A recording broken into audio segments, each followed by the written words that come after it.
Assalamualaikum dan selamat sejahtera. Saya harap pelajar semua berada dalam keadaan yang sihat sejahtera. Hari ini kita akan sambung pelajaran kita. Cuba pelajar lihat gambar pada skrin ini. Apa yang pelajar lihat? Gambar pertama, dasar kolam kelihatan cetek. Ikan kelihatan seperti berenang di atas permukaan air. Gambar kedua, pensel kelihatan bengkok di dalam bekas berisi air. Soalannya, apakah yang menyebabkan fenomena ini berlaku? Pembengkokan cahaya apabila cahaya bergerak melalui dua medium yang berbeza ketumpatan. Sebelum ni awak belajar bahawa cahaya bergerak lurus. Tetapi apabila cahaya bergerak melalui dua medium seperti udara, cecair dan kaca yang berbeza ketumpatan, maka cahaya dibengkokkan. Apabila cahaya bergerak dari suatu medium ke medium yang lain, pada sudut tertentu, ianya akan membengkok. Kesan ini dipanggil pembiasan. Jadi hari ini kita nak belajar berkenaan dengan pembiasan cahaya. Prinsipnya yang awak kena faham. Pertama, awak kena kenal pasti medium yang terlibat. Kemudian anda kena mengetahui yang mana satu medium yang kurang tumpat dan yang mana satu yang lebih tumpat. Lihat gambar rajah berikut. Cahaya datang dari udara menuju ke air. Jadi kita ada dua medium iaitu udara dan air. Udara adalah kurang tumpat berbanding air.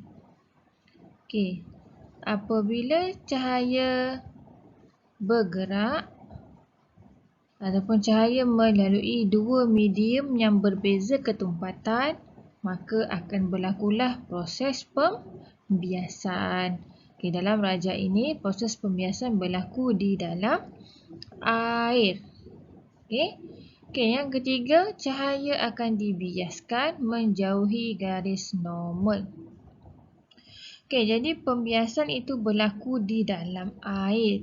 Maka awak akan lihat objek yang di dalam air itu seakan-akan berada di permukaan air kerana cahaya dibiaskan menjauhi garis normal.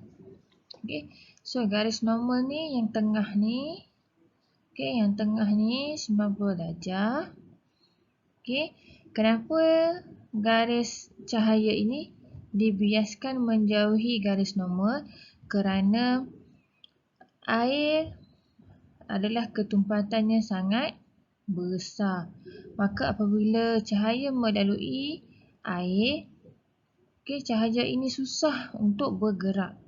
Maka secara perlahan-lahan cahaya ini menjauhi garis normal. Akhirnya dasar air akan kelihatan lebih cetek.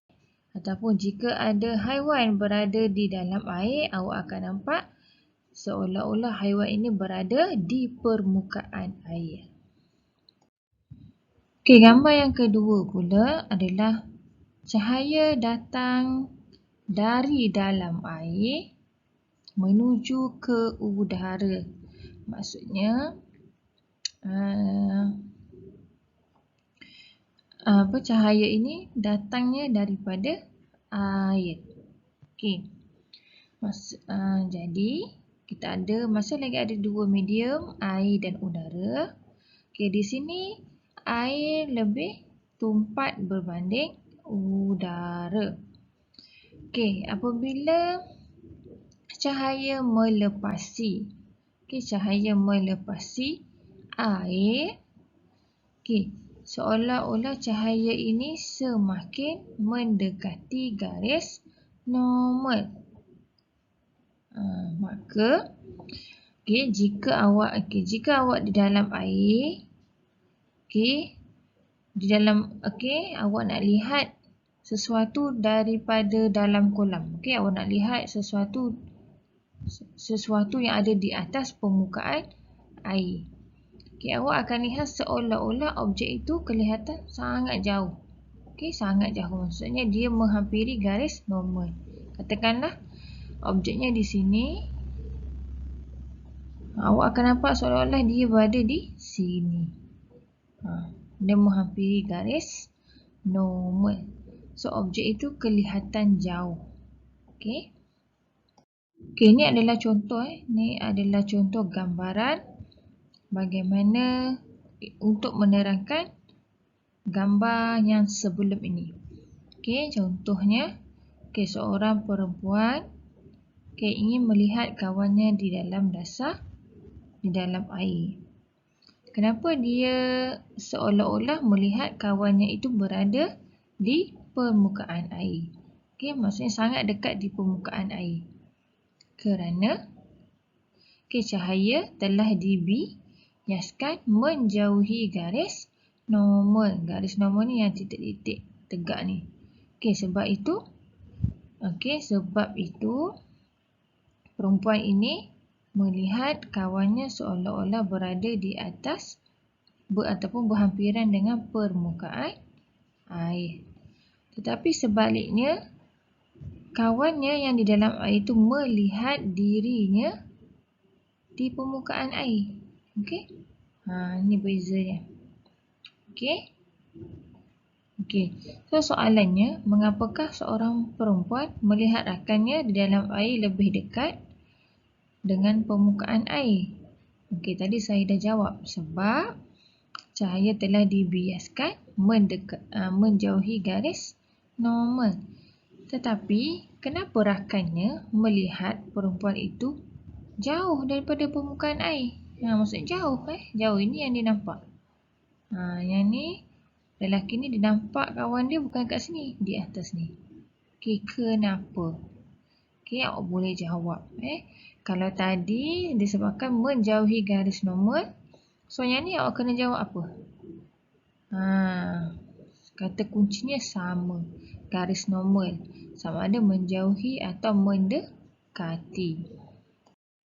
Pembiasan tidak akan berlaku sekiranya cahaya menyentuh permukaan pada 90 darjah. Maksudnya cahaya itu betul-betul berada tegak di kedua-dua permukaan. Maka tidak akan berlaku pembiasan. Bagi menguji kefahaman anda, soalannya, adakah pelajar boleh menganggarkan kedudukan imej di dalam kaca?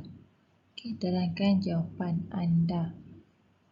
Bagaimana anda nak terang? Pertama, anda kena nyatakan medium yang terlibat. Yang mana satu? Yang mana satu tumpat, yang mana satu kurang tumpat.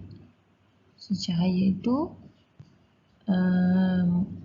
dari medium mana ke medium mana. Lepas tu, cahaya terbias dalam medium apa. Cahaya terbias menjauhi atau mendekati garis normal. Baru menyatakan objek itu berada di mana. So, pelajar menganggarkan kedudukan imej di dalam kaca. Maksudnya awak boleh anggarkan ke tak boleh? Kalau soalan adakah, awak akan jawab ya atau tidak. Kemudian terangkan.